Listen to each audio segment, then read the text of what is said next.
Hail. All right. We are wading balls deep into ghost pepper territory now, so prepare for some hot takes. MGTOW and IBMOR, Incel and TFL. Some of you may know these terms, and some of you may not.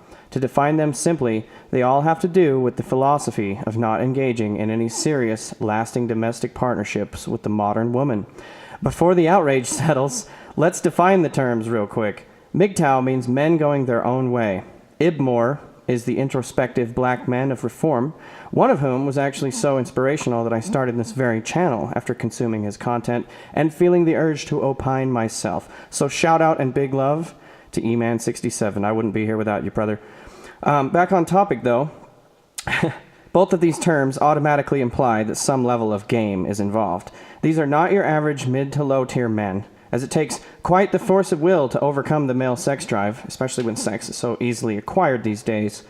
Some of these men were former PUAs or even of the purple pill variety, that being those who know the risks and they take them anyways. At the other end of the spectrum, incel is the involuntary celibates, and TFL is essentially the same, being an acronym for True Forced Loneliness.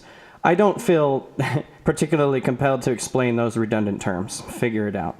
Anyways, to various degrees, there are those in these communities that avoid women entirely, like a monk. And then there are those more along the lines of PUAs, or pickup artists, whose goal is typically a pump and dump with the subtle objective to spend as little money as possible in the acquisition of said goal. You know, I actually agree with much of the accepted philosophies of most MGTOW, as the phenomena arose to more public prominence in the early 2000s as a direct response to family court injustices and the persistent cancerous influence of feminist organizations in the private sector. For as long as we are disadvantaging the very sex that created the greatest civilizations today, men will walk away from women and marriage in general.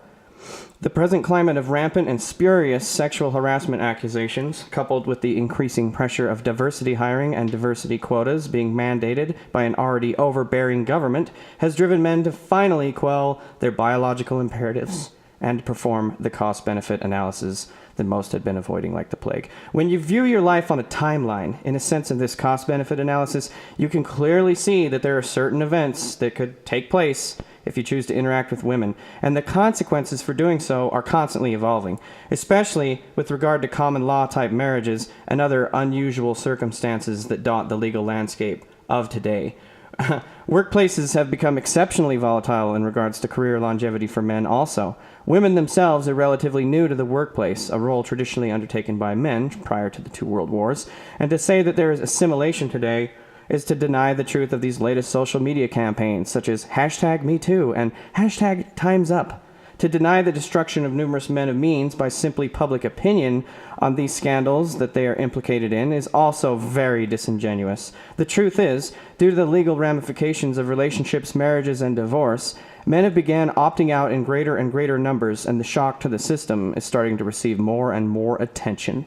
The prevalence of false accusations of abuse in marriage that eventually lead to the destruction of a man's life are another factor in the shunning of traditional marriage. Indeed, the family courts treat instances of abuse differently than the criminal court, acting almost entirely of its own volition and with its own standards of evidence of proof.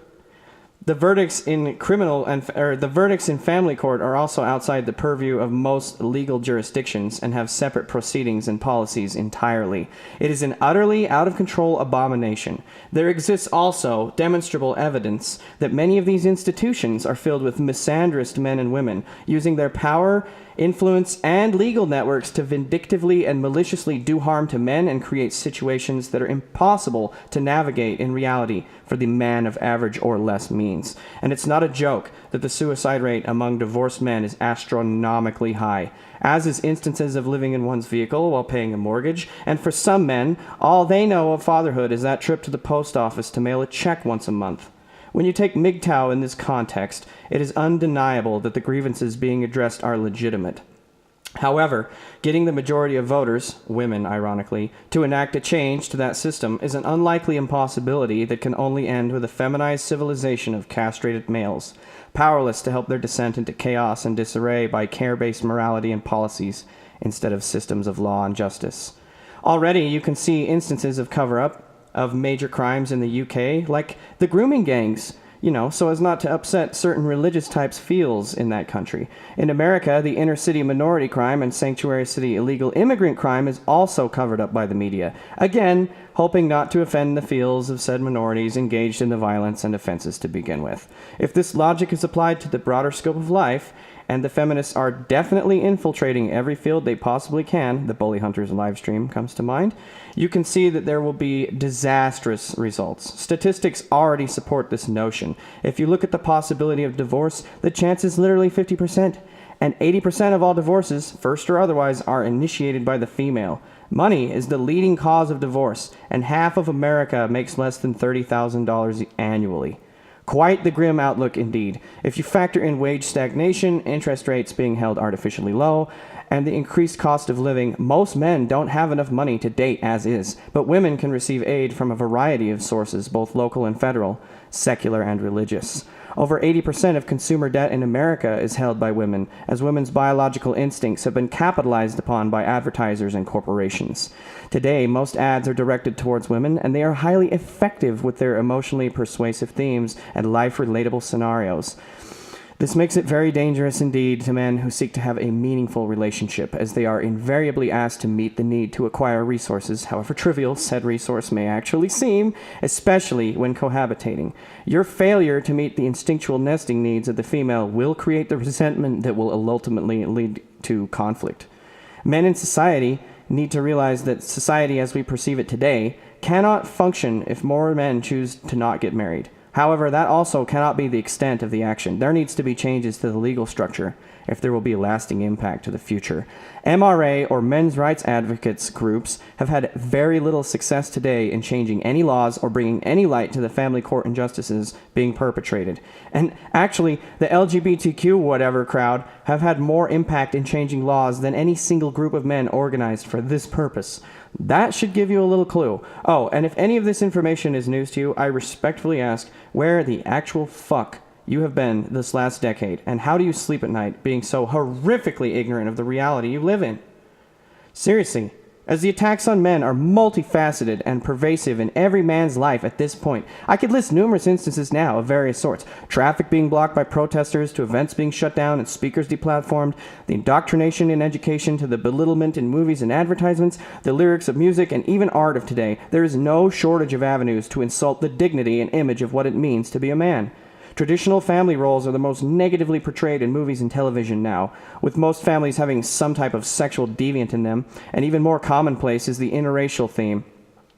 Something that would have never been acceptable in the slightest in a pagan society. You would have literally been run out of town for that degeneracy by our forefathers. These are historical facts, not opinions, and that was how our tribal ancestors maintained the distinction between our peoples. Any observant male alive today that aspires to get married, I implore you to think long and hard about your decision. As much as I acknowledge that we have a very serious demographic problem with Europe and people of European descent, I cannot reasonably say that there are protections for a future right now. There needs to be dramatic changes to society before I condone marriage. Not even prenuptial agreements are being honored by family courts. There are, in fact, instances of them being thrown out and the man being utterly destroyed by the verdicts rendered afterwards. Entire empires of men have literally crumbled from this failed institution, and until it is reformed and the state is removed from the marriage that historically was between a man, his woman, and the gods, can I recommend this avenue. This is the importance of MGTOW today, in my humble opinion. It exists to give a chance to men who would otherwise not have one. The only aspect of MGTOW I don't wholly agree with is the inability of us to recognize that we would be a very powerful economic force indeed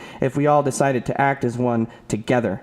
But if you look at the incident that happened with Roosh V, regardless of how you feel about the guy, I know, he attempted to create an app that would allow his people in his PUA community to meet up when they were in proximity to one another, and had downloaded and activated the app.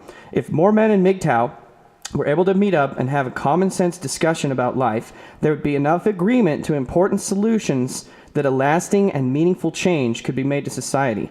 As you can probably guess, he was shut down because the powers that be realized this, and his app was killed because the ability to organize intelligent men who can contain themselves is very detrimental to certain interest groups out there who are instigating the agenda of feminism, who are behind the Marxist pseudo-intellectuals in academia, and who are also proponents of the destruction of the traditional family to begin with. Interesting, you know, how it all seems to go back to the same rootless international clique. Woo, Lord! Now let the salt flow on that one.